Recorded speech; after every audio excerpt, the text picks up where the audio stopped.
Mr. Speaker, I rise today after 8 years of service in gratitude for this body and the people of Central New York who have entrusted me to represent them in Congress since 2015.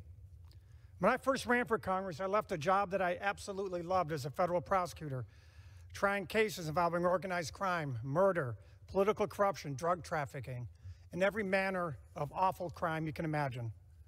As a prosecutor, politics never mattered to me. I worked alongside public servants every day who sought to bring justice to victims of crime. We were united in our mission to make our community a better place. And I brought this similar approach to Congress, and I dare say it has worked. I am proud of the work we have done over the past 8 years. When I say we, I'm talking about myself, my staff, and my colleagues, to solve serious problems and unite people across this great land. I focused on unifying issues, and I regularly introduced bills with Democratic co-sponsors. In fact, almost every bill I introduced, I would not introduce until I had a Democratic lead on that bill. I broke with my own party time and again when it was in the best interest of Central New York and America. I remained an active member of the Problem Solvers Caucus, and I am proud to have led and grown the Republican governance group to become a very powerful and moderate voice in the Republican Party. And I'm proud today to give this speech while some of my colleagues on the other side of the aisle are saying goodbye as well. And we did a lot of good things together, and I'm very proud of them, and I'm proud to call them my friends.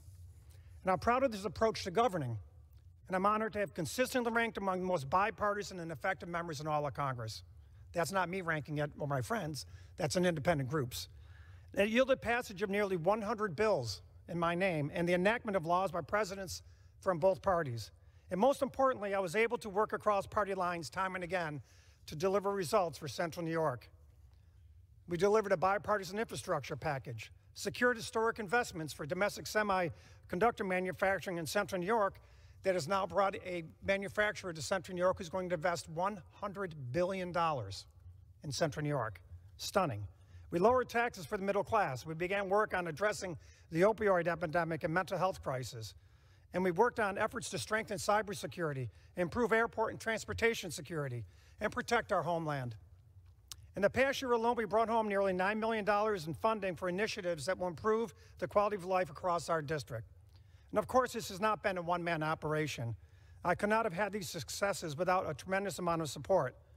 I've been blessed with family, friends, health, and most loving and patient wife you could possibly imagine, Robin.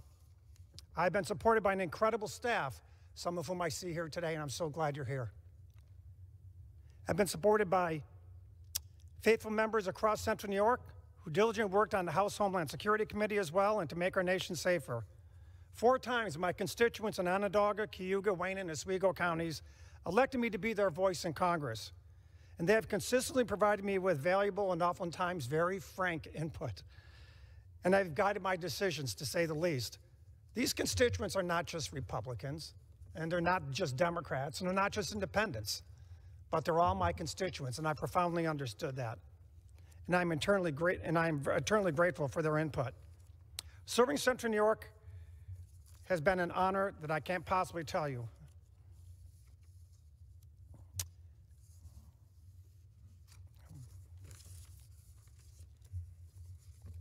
Excuse me. I got it here.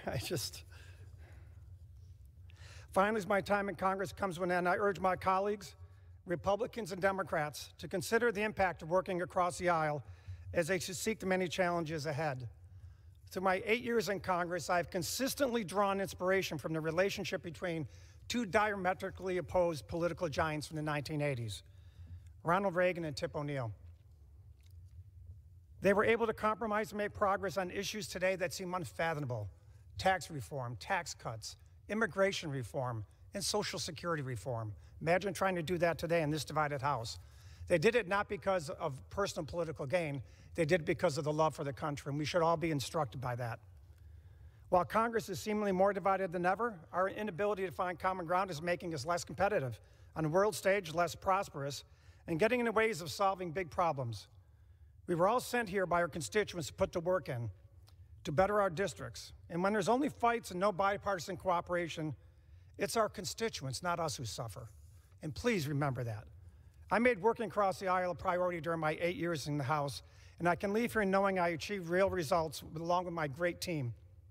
And I worked every day to make my district in Central New York and this country better. So for the last time, Mr. Speaker, as a member of the United States House of Representatives, I yield back.